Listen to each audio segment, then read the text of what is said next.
السلام علیکم ورحمۃ اللہ تعالی وبرکاتہ۔ اسلامی ماں اور بہنوں پر کیا عید کی نماز پڑھنا واجب ہے؟ اسلامی ماں بہنیں عید کی نماز پڑھیں گی یا نہیں پڑھیں گی؟ اگر پڑھنا ہے تو انہیں کیا عید گاہ جانا ہوگا یا مسجد میں جا کر کے عید کی نماز ادا کریں گے؟ آئیے آج اسی باتوں کا خلاصہ ہونے والا ہے۔ آپ سے گزارش ہے اس چھوٹی سی ویڈیو کو پورا دیکھیں، پسند آئے تو اسے لائک کر کے دوست احباب میں ضرور شیئر کریں۔ دیکھیے، عید کی نماز، اب رمضان کا مقدس مہینہ گزر گیا، چند لمحے بچ رہے ہیں، اس کے بعد عید کا چاند ظاہر ہونے والا ہے، عید کی نماز پڑھیں گے۔ تو کیا ہماری اسلامی ماں اور بہنوں پر عید کی نماز ہے یا اسلامی ماں اور بہنیں عید کی نماز کے علاوہ کوئی دوسری نماز پڑھیں گی؟ دیکھیے، عید کی نماز واجب ہے۔ اسلامی بہنوں پر، اسلامی خواتین پر، اسلامی ماؤں پر عید کی نماز نہیں ہے۔ اسلامی بھائیوں، نوجوانوں پر، مردوں پر عید کی نماز واجب ہے۔ تو نماز عید جو ہے وہ مردوں پر ہے، عورتوں پر عید کی نماز نہیں۔ بات سمجھ میں آئی کہ عید کی نماز مردوں پر ہے، عورتوں پر نہیں ہے۔ اب پڑھنے نہ پڑھنے کا سوال ہی پیدا نہیں ہوتا، کیونکہ عید کی نماز تو عورتوں پر ہے ہی نہیں ہے، چاہے گھر میں پڑھے یا باہر پڑھے یا مسجد میں پڑھے یا عیدگاہ میں پڑھے، یہ سوال ہی پیدا نہیں ہوتا ہے۔ تو یاد رکھیں، عید کی نماز عورتوں پر نہیں ہے، مردوں پر واجب ہے۔ اس کا طریقہ میں انشاءاللہ بتاؤں گا۔ جب عورتوں پر عید کی نماز نہیں ہے تو وہ نماز پڑھیں گی کون سی نماز اسے پڑھنا چاہیے؟ تو دیکھیے، عید کے دن عید کی نماز کی جگہ پہ اسلامی ماں اور بہنوں کے لیے ضروری ہے وہ اپنے اوپر ضرور سمجھ لے کہ عید کی نماز ان پر نہیں ہے تو وہ شکرانے کی نماز پڑھا کریں، چاشت کی نماز پڑھیں، نوافل کی نمازیں پڑھا کریں۔ اب وہ اپنے گھروں میں بیٹھ کر کے پڑھیں گی، اس لیے کہ اس کے لیے مسجد میں جانا درست نہیں ہے، جماعت ان کے لیے ممنوع ہے۔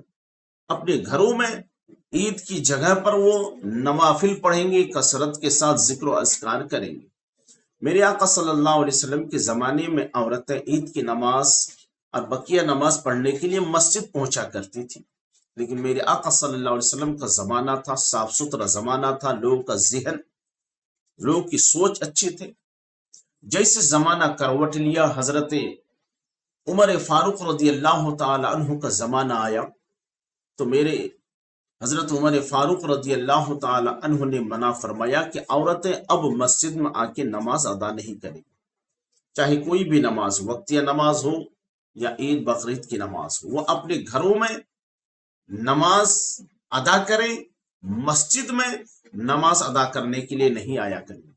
تو چند عورتیں حضرت عائشہ امہات المومنین صدیقہ رضی اللہ تعالی عنہ کے پاس گئی اور جا کے کہنے لگی، یا عائشہ دیکھو نا، حضرت عمر رضی اللہ تعالیٰ عنہ مسجد میں ہمیں نماز پڑھنے سے روک رہے، منع کیا ہے، کیا کیا جائے؟ تو حضرت عائشہ صدیقہ رضی اللہ تعالیٰ عنہ نے کہا کہ حضرت عمر نے سچ فرمایا، وہ میرے نبی کا زمانہ کچھ اور تھا، لوگوں کی سوچ الگ تھی۔ اب حضرت عمر رضی اللہ تعالیٰ عنہ نے کہا تو صحیح کہا ہے، اب عورتیں اپنے اپنے گھروں پہ نماز ادا کریں گی، مسجد میں نماز ادا کرنے کے لیے نہیں جائیں گی۔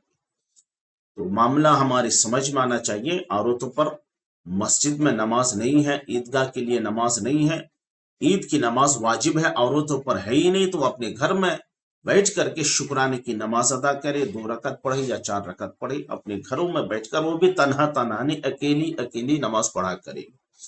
اب یہ عید کی نماز پڑھنے کا طریقہ کیا ہے؟ ہمارے مسلمان بھائیوں کے لیے جو عید کی نماز واجب ہے وہ پڑھیں گے کیسے، اس کا طریقہ کیا ہے؟ دیکھیے، عید کی نماز واجب ہے 6 زائد تکبیرات کے ساتھ۔ اس میں جو ہے 6 زائد تکبیرات ہے، 3 پہلی رکعت میں ہے، 3 دوسری رکعت میں، زائد تکبیر ہے۔ اب نیت کیسے کریں گے؟ نیت کی میں 2 رکعت نماز عید الفطر واجب کی 6 زائد تکبیرات کے ساتھ واسطہ اللہ تعالیٰ کے، پیچھے اس امام کے منہ میرا کعبہ شریف کی طرف اللہ اکبر کہہ کے آپ نے ہاتھ باندھ لیا۔ ہاتھ باندھنے کے بعد آپ امام صاحب کی اقتدا کیجیے، امام صاحب جیسا ایسا کریں گے ویسا ویسا آپ کو کرنا ہے۔ امام صاحب پڑھیں گے ثنا سبحانک اللہم وبحمدک وتبارک اسمک وتعالی جدک ولا الہ غیرک۔ ثنا پڑھنے کے بعد اپنے دونوں ہاتھوں کو کان کے لو تک اٹھائیں گے اور چھوڑ دیں گے، اللہ اکبر کہہ کے۔